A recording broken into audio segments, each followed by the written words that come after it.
कि हाथी ना तो खंभे के तरह, ना तो पानी पटाने के पाइप के तरह, ना झाड़ू के तरह। बोला तो होता कैसा है? बोला हाथी सूपे के तरह होता है, क्योंकि उसने हाथी का कान पकड़ा था। हाथी का कान सूपे की तरह होता है ना। देखो चारों में किसी ने देखा नहीं है, लेकिन छू करके हाथी का परिचय दे रहे हैं। आज यही स्थिति संसार की है। जो लोग भगवान का भाव नहीं जानते हैं, वो लोग ऐसी ऐसी चर्चा करेंगे, पता नहीं कहां से ज्ञान भरा रहता है उनके अंदर, उल्टा पुल्टा। दिल में न पैदा दर्द हुआ, जाने पीर पराया का। दिल में न पैदा दर्द हुआ, जाने पीर पराया का। आया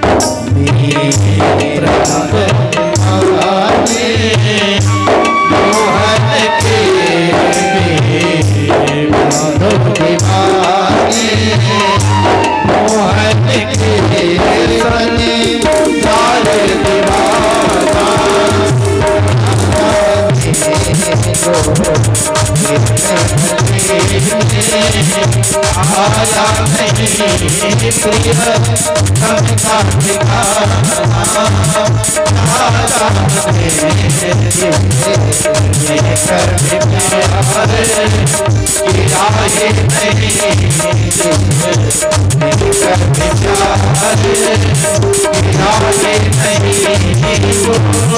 प्यारे बता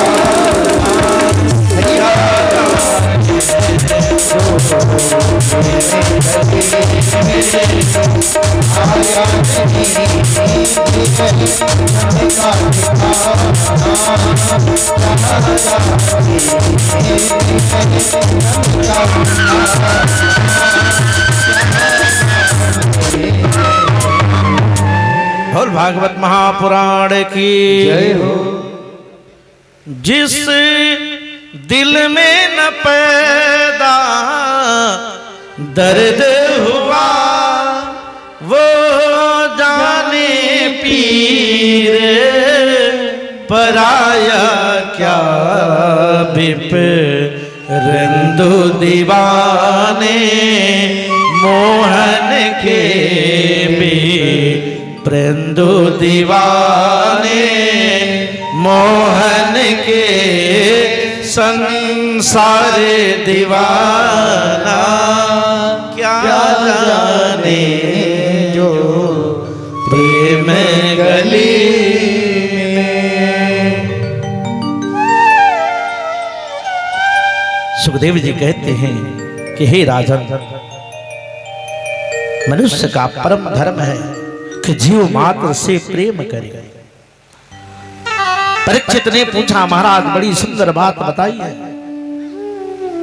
आपके बताए हुए उत्तर से मुझे बड़ी प्रसन्नता हो रही है। और तब जाकर के अब की बार उन्होंने 6 प्रश्न किया है। इसी प्रश्न के बाद प्रश्न ये है कि किम श्रेयम शास्त्र सारः कः, स्ववतार प्रयोजनम, किम कर्मः केवतारश्च, धर्मः कं शरणं गतः। हे प्रभु, सबसे श्रेष्ठ धर्म क्या है?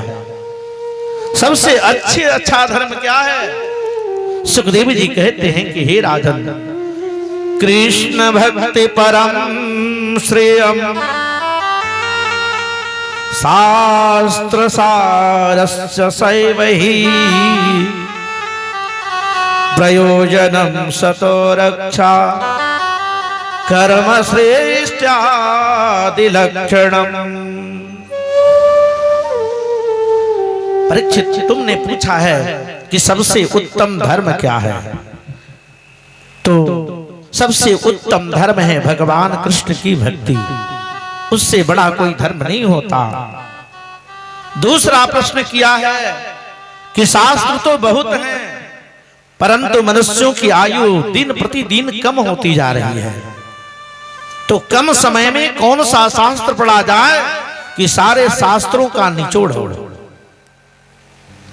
श्री सुखदेव जी कहते हैं कि हे राजन, उसका उत्तर यह है कि आप भागवत धर्म में जाएं, भागवत का ही पाठ करें जिसमें सारे शास्त्रों का समागम है, सारे शास्त्र हैं इसमें। तीसरा प्रश्न आपने किया है कि भगवान करतुम अकरतुम सर्व सामर्थ्य होने के बाद भी इस धरा पर क्यों आते हैं? वो चाहते तो वहीं से बैठे बैठे संकल्प करके राक्षसों का अंत कर देते। सुखदेव जी कहते हैं कि हे परीक्षित, यदि कोई बालक किसी कुएं में गिर जाए तो उसका पिता चाहे उसे तैरना आता हो या नहीं आता हो, अपने बालक को बचाने के लिए कुआं में कूदता है कि नहीं? बताओ। वो तो कूद जाएगा कि बच्चे को बचाना है। ठीक उसी तरह से भगवान जब देखते हैं कि संसार रूपी सागर में हमारे कुछ बच्चे बहुत फंसे हुए हैं, बस इन्हीं को बचाने के लिए भगवान इस धरा पर ऊपर से नीचे आ जाते हैं। और अवतार का अर्थ भी होता है अवतरत यह सा अवतार, अर्थात जो ऊपर से नीचे की तरफ आता है। पेड़ों में एक कला होती, दो कला किटा देखो में, तीन कला पंछी मंडल, पुनि चार कला चौपायों में, पांच दला से आठ कला मानव दल में दिखलाती है, और आठ कला से हो ऊपर अवतार वही कहलाती है। द्वादश कला में श्री रामचंद्र जो दशरथ जजिर विहारी हैं, और षोडश कला में श्री कृष्ण चंद्र जो द्वारिकाधीश मुरारी है। हे परीक्षित, तुम्हारा प्रश्न था कि भगवान इस सृष्टि में कई बार अवतार लिए, तो उसका उत्तर यह है असंख्य अवतारस्य, भगवान असंख्य बार इस धरा पे आए। फिर भी 24 अवतार की चर्चा यहां सुनाई गई है। और इसके अगले प्रश्नों में श्री सुखदेव जी से परीक्षित पूछते हैं कि महाराज, जब द्वापर में इस धरा को छोड़ के कन्हैया चले गए तो धर्मम किम शरणम गतः, धर्म किसकी शरण में गया? सुखदेव जी कहते हैं कि हे राजन, जब भगवान इस धरा को छोड़ के जाने लगी तो इस भागवत में ही धर्म आके समाहित हो गई, भागवत में ही ये धर्म आके उनके चरणों में गिर पड़ी।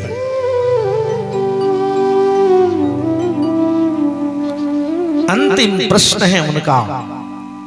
कहते हैं कि महाराज ठीक है, धर्म भागवत धर्म में ही निहित है, यदि भगवान के जाने के बाद भागवत में ही वांग रूप में ये विराजमान हो गए, तो मेरा प्रश्न है कि आखिर इनके आने का प्रयोजन क्या है? बोला कि विप्रधेनु सुर संत हिता लिन्ह मनुज अवतार। इस धरा पर जब भी किसी अत्याचारी ने अपना पांव पसारने का दुस्साहस किया है, तब तब भगवान इस धरा पे, इस धरा की रक्षा के लिए आते हैं, इस धरा को बचाने आते हैं। और इसी प्रश्न के आधार पर आगे सृष्टि विषयक के प्रश्नों का यहां जिक्र हुआ है। परीक्षित ने पूछा था, महाराज ये सृष्टि आगे बढ़ती कैसे है, ये सृष्टि हुई कैसे? सुखदेव जी कहते हैं कि हे राजन, जब भगवान को सृष्टि करना था उस समय दुनिया में कुछ था ही नहीं, अकेले भगवान थे। भगवान ने अपने ही शरीर को दो वर्गों में बांटा, एक प्रकृति बनाई और दूसरा पुरुष बनाया। और तब बना करके इन्होंने धीरे धीरे काला आकाश मुहूर्त नक्षत्र दिन रात महीना पक्ष दिन वर्ष वर्ष युग युगांतर कल्प कल्पांतर तक बनाई। उसके बाद उन्होंने 14 उन्होंने लोक का निर्माण किया, 7 नीचे 7 ऊपर। फिर उन्होंने पेड़ पौधे आदि जीव जंतुओं को बनाया। बाद में उन्होंने 3 देवताओं को बनाया, ब्रह्मा विष्णु शिव। इनके लिए 3 देवियां बनी, महाकाली महालक्ष्मी महासरस्वती। तीनों को 3 काम दिया। ब्रह्मा जी को सृष्टि आगे बढ़ाने की जिम्मेदारी, विष्णु को पालन करने की और शिव का अंत में संहार कर देने की। ब्रह्मा जी ने बड़ी कोशिश करी पर सफल नहीं हो पाए। अनेकों बार सफल न होने के बाद उन्होंने मानसिक पुत्रों को पैदा किया, जिसमें नारद भी एक हैं, सप्तऋषि भी आते उसी में। नारद जी ने बाद में ब्रह्मा की बनाई हुई सृष्टि को बार बार पढ़ा देते थे कि झूठ मूठ के संसार में लगने वाले विवाह शादी के चक्कर में मत पड़ना। ब्रह्मा जी बार बार बेटा पैदा करें पर नारद जी उनको साधु बना के भेज दे। बाद में ब्रह्मा जी नाराज हो गए। उन्होंने अपने शरीर से 2, एक स्त्री और एक पुरुष को प्रकट किया।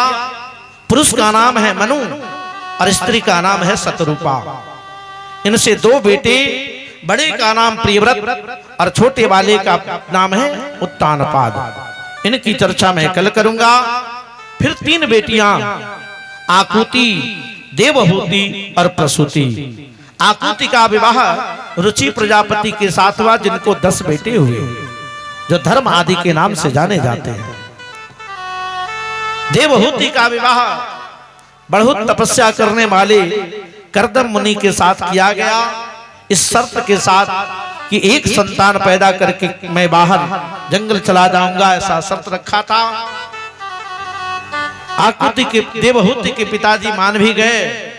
इस विधि से विवाह तो हुआ, लेकिन संतान पैदा करने का जब समय आया तो एक साथ 9 बेटियां प्रकट हो गई। जब कर्दम मुनि अपने परिवार को छोड़ के जाने लगे, देवी ने हाथ जोड़ के कहा कि एक बेटा हो जाता, फिर इनके विवाह के लिए कहीं लड़का खोजने में कोई दिक्कत नहीं होता। हे प्रभु, एक आग्रह है कि एक पुत्र पैदा करके चले जाना। कर्दम मुनि ने स्वीकार किया। कालांतर में कर्दम और देवहूति के इन दोनों से एक पुत्र प्रकट हुआ, जिसका नाम है कपिल। बोल कपिल मुनि महाराज की जय हो।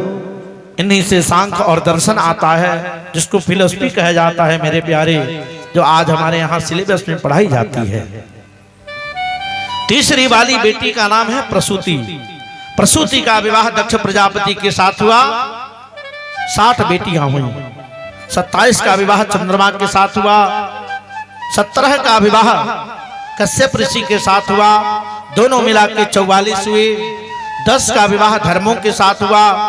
घटके हो गए, बाकी बचे 6। 6 में 2 भूतों के साथ विवाह गई, 2 देवताओं को दी गई, 1 पीतरों को दी गई, और सबसे छोटी वाली जिसका नाम सती है, इसका विवाह बाबा भोले भंडारी के साथ हुआ। बोलो शंकर भगवान की। लेकिन यह जोड़ी बहुत दिन तक टिकाऊ नहीं रह पाया। त्रेता का समय आया। कैलाश पे बैठकर भगवान कभी आंख खोल के हंसते थे तो कभी आंख बंद करके हंस रहे थे। मां सती ने पूछा, बाबा आप क्या हंस रहे हो पागलों की तरह? बाबा ने कहा, देवी आपके समझ से परे है।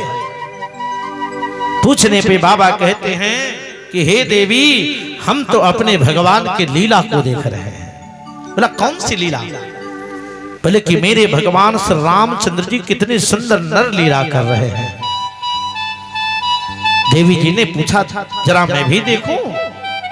शिव जी ने कहा, देखना है तो देख ले। राम जी अपने पत्नी के साथ जंगल में जाने के बाद उसी दिनों में उनकी पत्नी अर्थात सीता मैया का हरण हुआ था। और हरण के बाद आज राम जी सीता को वनों से खोज रहे हैं। उनके आंख से आंसू बह रही है। जाकर के पेड़ों से पूछ रहे हैं, जाके नदियों से पूछ रहे हैं। यही दृश्य देखकर शंकर जी हंस रहे थे। हे भगवान, जो भगवान चराचर सृष्टि को सब कुछ जानता है, आज वही भगवान जाके पेड़ से पूछ रहा है। आज वही भगवान जाकर नदियों से पूछता है। बाबा हंस रहे थे। मां सती ने कहा कि कैसे मान लूं कि ये भगवान है। यदि भगवान होते तो इनको पता नहीं होता कि सीता कहां है। बाबा ने भरसक प्रयास किया, हर संभव प्रयास किया कि देवी जी मान जाए, लेकिन भैया आज की देवियां मानती कहां हैं? क्या पटेल जी, देवी जी आप मान जाती हैं? आज की देवियां मानती नहीं, विश्वास होता नहीं है। और एक बात कान खोल के सुन लेना मेरी माताएं बहनों, यदि आपको अपने पतियों पर भरोसा नहीं है तो आपकी गति वही होगी जो सती का हुआ था। जब विश्वास नहीं हुआ, बाबा ने कहा कि मेरे ऊपर विश्वास नहीं है तो जाकर स्वयं से परीक्षा दो, जांच पड़ताल करो। आज यही सती सीता का रूप धारण करती है। जिस रास्ते में भगवान राम सीता को खोज रहे थे, उसी रास्ते में सीता का रूप धारण करके प्रकट हो गई। लक्ष्मण जी ने देखा, राम जी ने देखे, दोनों भाई आके आज मां सती के चरणों में गिर पड़े। रूप तो धारण किया है सीता का, परंतु परमात्मा से कौन छुपेगा हो? परमात्मा से छुपना आसान नहीं होता है। हम मेरे बाबा के दरबार में सब लोगन के खाता, मेरे बाबा के दरबार में सब लोगन के खाता। जिसने जैसा कर्म किया है, जिसने जैसा कर्म किया है वैसा ही फल पाता। मेरे बाबा के दरबार में सब लोगन के खाता, मेरे बाबा के दरबार में सब लोगन के खाता। भगवान के दरबार में हर जीव का खाता वही। और कितना छुपा लीजिएगा हो, सती अपने आप को छुपा नहीं पाई, उस भगवान की परीक्षा के लिए गई हैं। याद रखना, भगवान की परीक्षा लेना बड़ा खतरनाक होता है। जिसने भी भगवान की परीक्षा ली है उसके साथ यही हुआ है जो सती के साथ हुआ।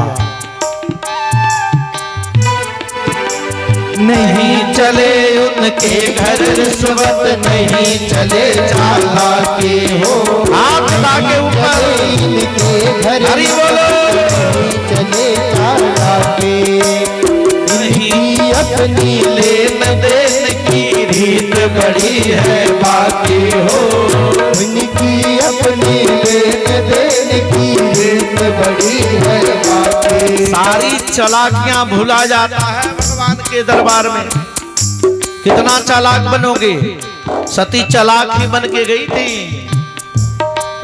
अरे नहीं चले उनके घर रिश्वत, नहीं चले चालाकी हो। नहीं चले उनके घर रिश्वत, नहीं चले चालाकी।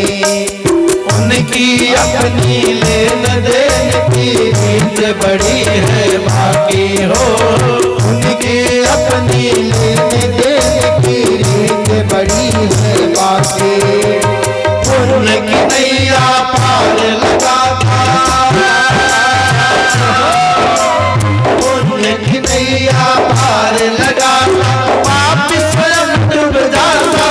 मेरे बाबा के दरबार में साधन के खाता, भोले बाबा के दरबार में सब लोगन के खाता। इतना ही नहीं, चाहे वो कोई हो, ऐसा नहीं कि भगवान शिव की पत्नी है सती तो उनको भगवान माफ कर देंगे ना। क्या राजा क्या संत गृहस्थी, क्या राजा क्या रानी हो, क्या साधु क्या संत गृहस्थी, क्या राजा क्या रानी हो। प्रभु के पुस्तक में लिखे है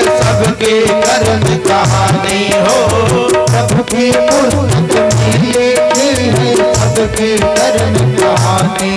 ऐसा मत समझ लेना कि कोई अधिकारी है तो वो छूट के निकल जाएगा, और कोई बहुत कमजोर है तो कोई फंसा देगा ना। जैसा कर्म करेंगे हम वैसे ठाकुर जी सब कुछ देखते हैं। यही तो कारण है कि भगवान भोले भंडारी की देवी जी को भी नहीं छोड़ा गया, मां सती को भी घोर दंड का पालन करना पड़ा, उन्हें घोर अपराध का फल मिला। क्या साधु क्या संत गृहस्थी, क्या राजा क्या रानी हो। क्या साधु क्या संत गृहस्थी, क्या राजा क्या रानी। प्रभु के पुस्तक में लिखी है सबके कर्म कहानी हो। प्रभु की पुस्तक में लिखी है सबके कर्म कहानी। वही सबके जमा खर्च का,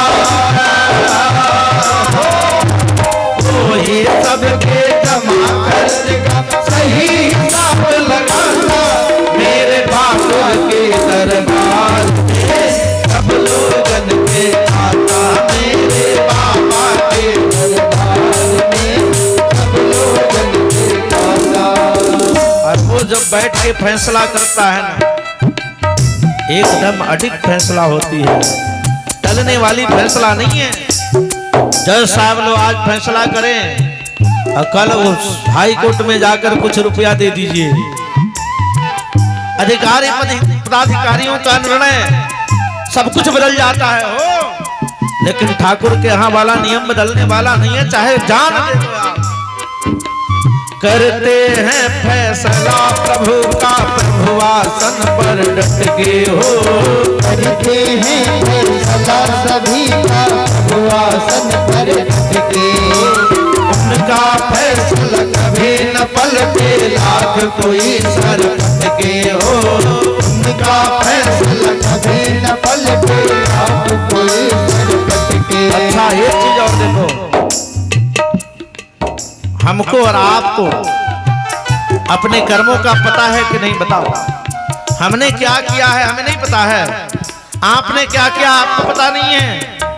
जब पता है ही तो झूठ मूठ के माई के दरबार में जाके माथा क्यों पटकते हो कि हे भगवान मुझे बचा लो। क्यों किया ऐसा अपराध, और बाद में रोने लगे। क्या वो माता जी बुर्बक हैं, गला में घंटी बांध के करे बजा जी काम। माता जी बुर्बक नहीं है जो पूरी सृष्टि को चलाती हैं। हमारे ठाकुर जी इतने गंवार नहीं है, उनको सब कुछ पता है, इसलिए उनकी फैसला बदलती नहीं है। एक बार फैसला हो जाता है वो भी कर्मों के आधार पे। करते हैं फैसला सभी का, प्रभु आसन पर डट कर हो। करते हैं फैसला सभी का, प्रभु आसन पर डट के। उनका फैसला कभी न पलटे, लाख कोई सर पटके हो। उनका फैसला कभी न पलटे, लाख कोई सर पटके। समझदार तो चुप रहता है, समझदार तो चुप रहता है, मूर्ख शोर मचाता। मेरे बाबा के दरबार में सब लोगन के आता, मेरे बाबा के दरबार में सब लोगन के आता। हरि बोलो, हाथ उठाइए पहले सब लोग, ताली।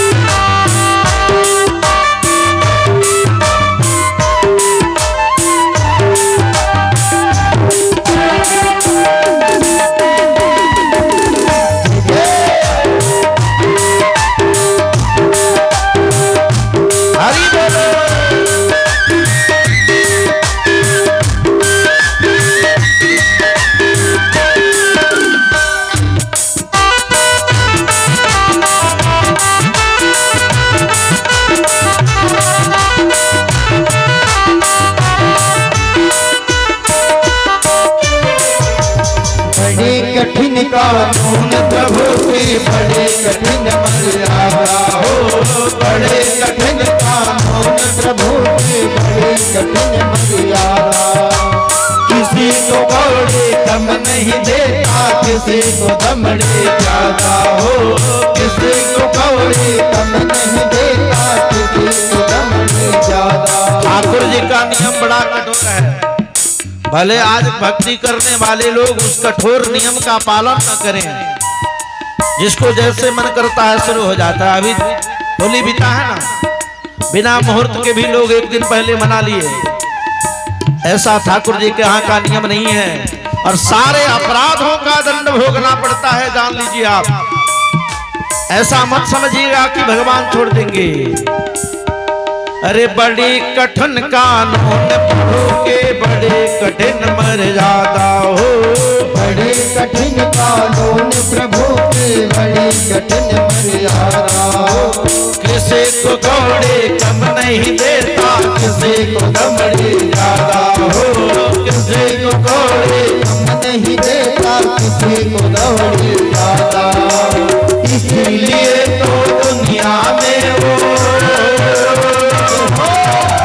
इसीलिए तो दुनिया में वो जगत से कहलाता, मेरे ठाकुर के दरबार में। मेरे बाबा के दरबार में सब लोगन के खाता। भोले बाबा के दरबार में सब लोगन के खाता। इस भजन का अंतिम पद है, बड़ी ध्यान से सुनना। भगवान के पास अनेकों आंख है, और ये आंखें बंद नहीं होती है, हमेशा खुली रहती है। इसलिए साधक का भाव है, साधक कहता है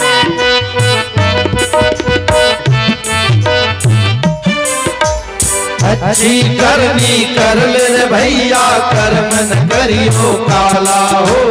अच्छी करनी कर ले रे भैया, कर्म न करियो काला। हजार आँख से देख रहा है, सबको देखने वाला हो। हजार आँखें देख रहा है, तुझको देखने वाला।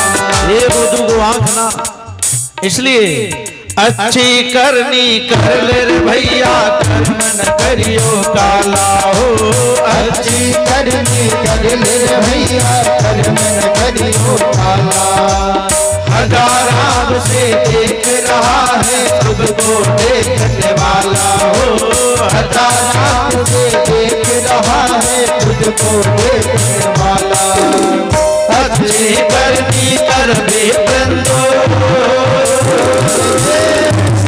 अच्छी करनी कर दे बंदो, सबको यही बताता, मेरे बाबा के दरबार में लोगन के खाता हो। बाबा के दरबार में सब लोगन के खाता। जिसने ऐसा कर्म किया है, जिसने ऐसा कर्म किया है, वैसा ही फल पाता, मेरे बाबा के दरबार में। मेरे बाबा के दरबार में सब लोगन के खाता। भोले बाबा के दरबार में सब लोगन के खाता।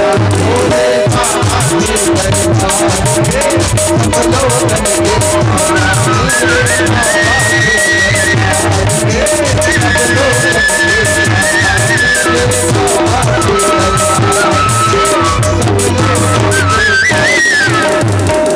भागवत महापुराण की जय हो। बाद में सती माफी मांग के वहां से लौट के आई। बाबा सब कुछ देख रहे थे, और ऐसा दृश्य देख करके किस पति को गुस्सा नहीं आएगा बताओ। यदि आप किसी की पत्नी हैं और अपना स्वरूप दूसरे के पत्नी वाला धारण करके दूसरे पुरुष के पास जाओगी, तो कौन पति है जो आपसे गुस्साएगा नहीं। बाबा भले ही बड़े शांत प्रिय हैं, शिव समान कोई शांत देवता नहीं है, परंतु आज ऐसा अपराध देवी जी ने किया है कि असह्य हो गया। बाबा ने मन में संकल्प बना ली, शिव संकल्प किन्ह मन माही संकल्प किन्ह मन माही शिव संकल्प किन्ह मन माही यह तन भेंट सतिया बनाही यह तन भेंट सतिया शिव संकल्प किन्ह मन माही शिव संकल्प किन्ह मन माही यह तन भेंट सतिया बनाही यह तन भेंट सतिया बनाही। बाबा ने संकल्प ले लिया है सती, आज मेरा संकल्प है, तुमने मेरे साथ छल किया है, आज तुम मेरी मां के स्वरूप को धारण करके गई थी, इसलिए मैं आज से तुझे परित्याग करता हूं। आज के बाद हमारे और तुम्हारे शरीर का मिलन नहीं हो सकता। ऐसा घोर श्राप बाबा ने दे डाली। थोड़ी सी अविश्वास का फल देखो। मेरी माताएं बहनों, ये गलती कभी अपने पतियों के साथ मत करना। यदि मां सती बाबा की बात मान गई होती तो बाबा कोई पागल नहीं थे, परंतु बाबा ने देखा कि अब तो मेरी बात पर कोई भरोसा ही नहीं, और जब भरोसा नहीं तो फिर हम इसको अपने साथ रख के क्या करेंगे। बाबा ने कहा, देवी जी मैंने संकल्प ले लिया है, आज के बाद हमारा और आपका शारीरिक मिलन नहीं हो सकता। मेरे प्यारे माँ सती बहुत अफसोस की आग में जलने लगी, परंतु कर भी क्या सकती थी, बाबा ने जो संकल्प ले रखा था। कुछ समय बीता, इधर सती के पिता दक्ष के यहाँ एक महायज्ञ प्रारंभ हुआ। उस महायज्ञ में समस्त देवी देवता आमंत्रित हुए, सिवाय भगवान शिव के। दक्ष प्रजापति ने अपने दामाद शिव को नहीं बुलाया, बेटी सती को भी नहीं बुलाया। संजोग से आज आकाश मार्ग से सभी देवी देवता जा रहे थे। अचानक मां लक्ष्मी की दृष्टि पड़ी कि जिस सती के पिता के घर इतना बड़ा यज्ञ है, वह सती आज यही है। अपने रथ को रुकवाया, जाके सती से पूछती है, बहन तेरे पिताजी के घर में इतना बड़ा यज्ञ और तुम यहाँ। इतना सुनने के बाद सती का मन थोड़ा उदास हो गया, लेकिन एक बात याद रखना, इन माताओं जी का लक्षण है, ये माताएं अपने अंदर एक लक्षण पाल के रखती हैं। चाहे ससुराल वाला का इज्जत कितना हो चला जाए, लेकिन नैहर वाला इज्जत ना जाए। बोलो राधे राधे, है ना। सती ने विचार किया कि यदि मैं कह देती हूं कि मेरे माता पिताजी ने नहीं बुलाया है, तब तो मेरे माता पिताजी को भी दोष लगाया जाएगा, फिर हमें भी लोग कहेंगे कि क्या बात है कि बेटी को भी छोड़ दिया। ऐसा विचार करके उसने सोचा कि अपने माँ बाप और अपनी इज्जत बचाने के लिए कुछ झूठ बोलना चाहिए। मां सती कहती हैं कि देवी तुम आगे चलो, खबर मेरे यहां भी है, तुम आगे चलो, हम पीछे से आते हैं। रथ चले गए। बाद में यही सती आज बाबा के पास जाती हैं। बाबा ध्यान में मग्न हैं। ध्यान में मग्न बाबा के पास जाके सबसे पहले पैरों को दबाती हैं। बड़ी सुंदर एक नीति की बात है यहाँ।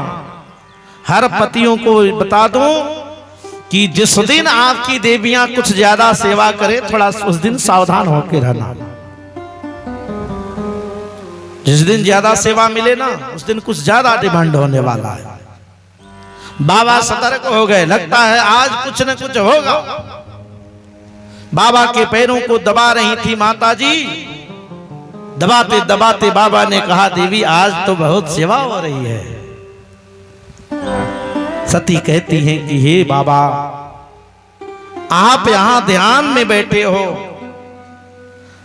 आपको पता भी है कि आपके ससुराल में बहुत बड़ा यज्ञ हो रहा है। बाबा हंसने लगे और हंसते हंसते कहने लगे, सती, जिस शब्द का प्रयोग तुमने किया है, आज के पहले ऐसा शब्द तुमने कभी नहीं कहा था।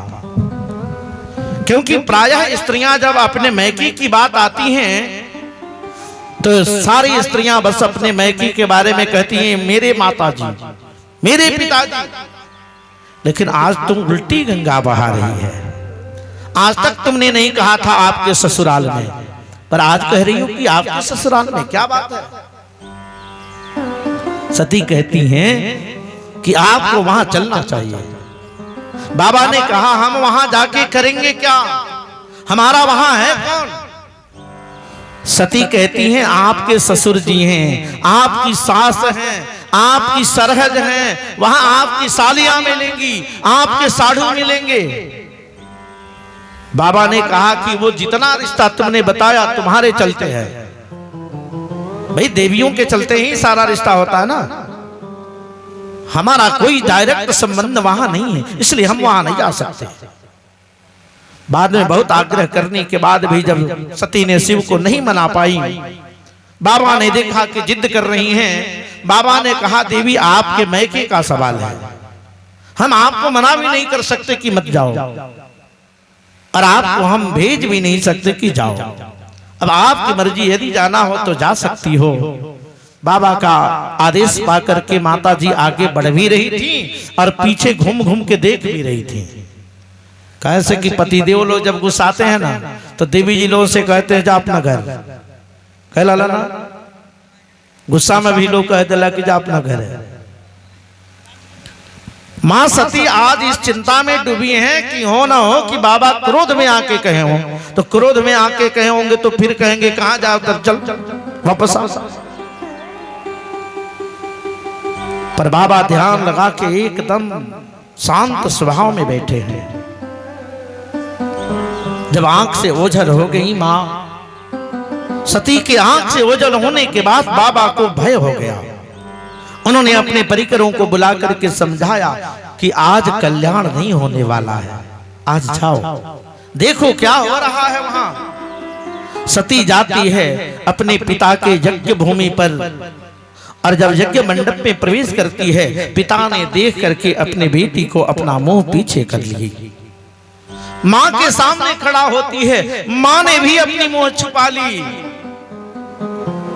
इसको लगा कि माताजी और पिताजी यज्ञ के कार्य में व्यस्त हैं, हो सकता है कि यहां से निवृत्त होकर हमसे बात करेंगे, हम घर चलते हैं, बहन लोग मिलेंगी, बहनों ही मिलेंगे, कुछ आनंद होगा।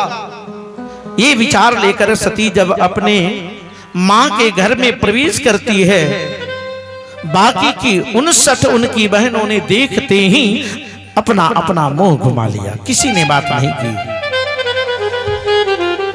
सती को बड़ा गुस्सा आया।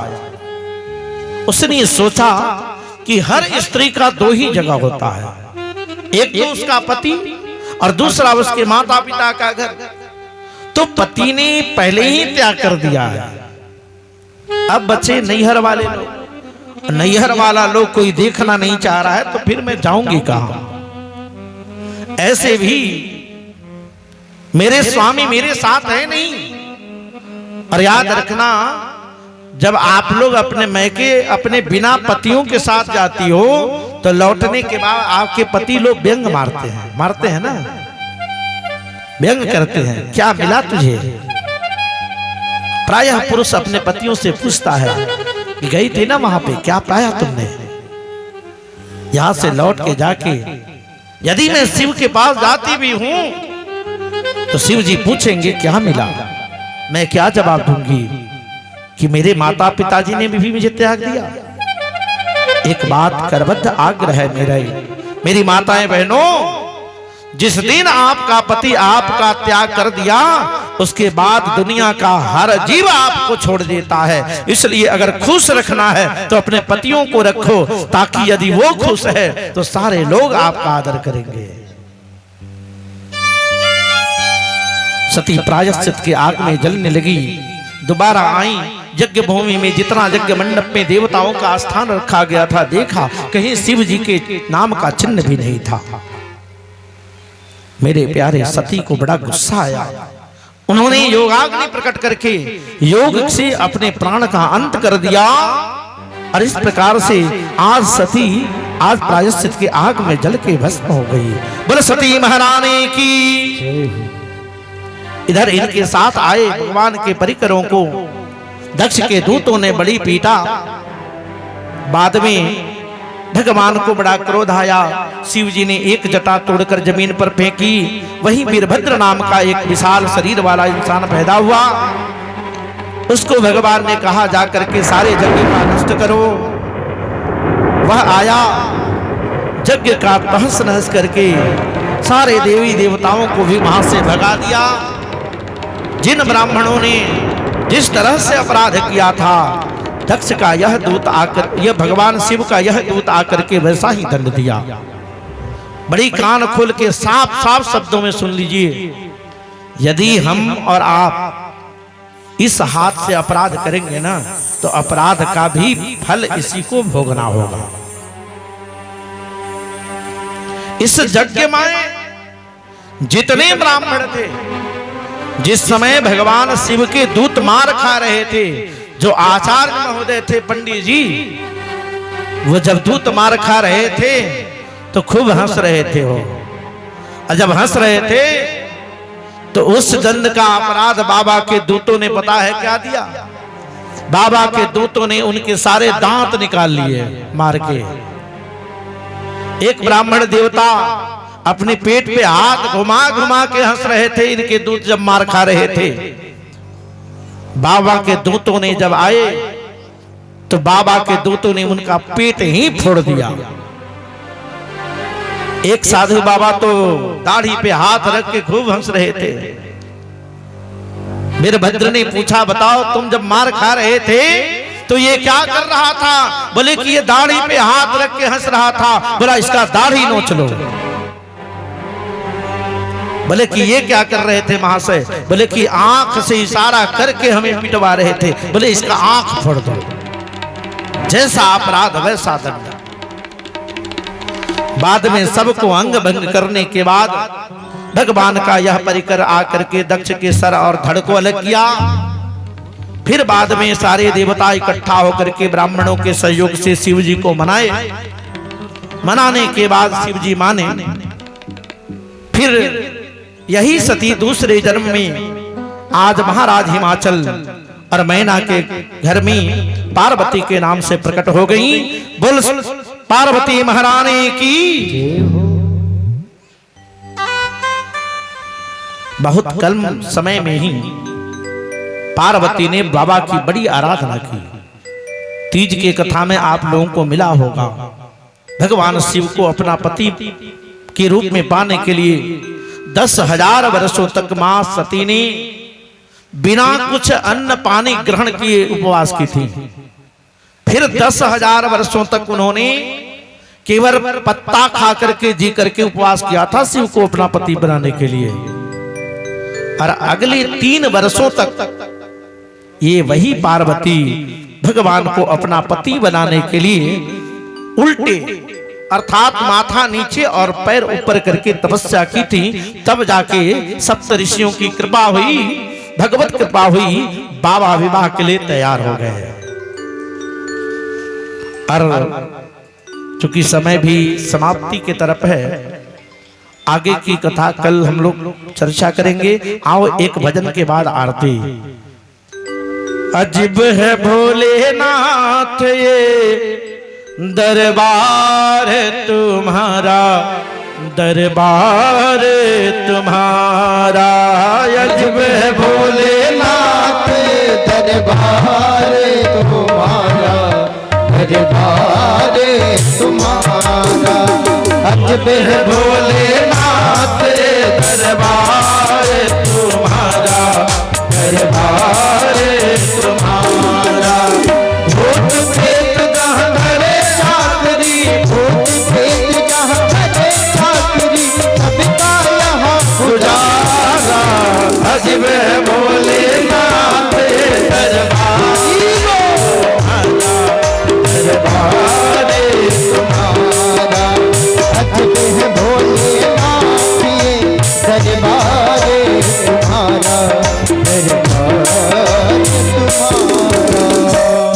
इसको हर जगह से भगा दिया जाता है, बाबा के यहाँ वही जाके सेवक बन जाता है। और इतना ही नहीं, शिव जी के अपन आराध्य देवता माने वाला हर माता बहन लोग, क्या आपने कभी विचार किया है भगवान शिव के परिवार के बारे में? किए हो? बड़ी सूक्ष्मता पूर्वक, बड़ी ध्यान से इस विषय को सुनना। बाबा के दरबार में बाबा स्वयं बैल पे चलते हैं। बाबा कहां पर चढ़े हो? बैल पर। और बाबा की पत्नी पार्वती जगदम्बा महारानी किस पे चलती हैं? शेर पर। शेर कभी भी किसी जीव को नहीं छोड़ता, मार डालता। लेकिन बाबा की कृपा देखो, ये ऐसे ही भोले नहीं कहलाते। इनके यहाँ बड़ा से बड़ा शत्रु भी मित्र बन जाता है। तभी तो एक हिंसक जीव है और एक अहिंसक जीव है। बाघ बैल को हरदम एक जगह पर राखे, बाघ बैल को हरदम एक जगह पर राखे, कभी न एक दूजे को बुरी नजर से ताके, कभी न एक दूजे को बुरी नजर से ताके। आपस में कभी एक दूसरे के साथ भगवान के दरबार में रहने वाले शत्रुता तो नहीं करते, लेकिन उनके भक्त आपस में ही लड़ जाते हैं। बोलो राधे राधे। बाघ बैल को हरदम एक जगह पर राखे, बाघ बैल को हरदम एक जगह पर राखे, कभी न एक दूजे को बुरी नजर से ताके, कभी न एक दूजे को बुरी नजर से ताके। कहीं और नहीं देखा हमने, कहीं और नहीं देखा हमने, ऐसा अजब नजारा, अजब है भोले नाथ दरबार तुम्हारा, अजब है भोले नाथ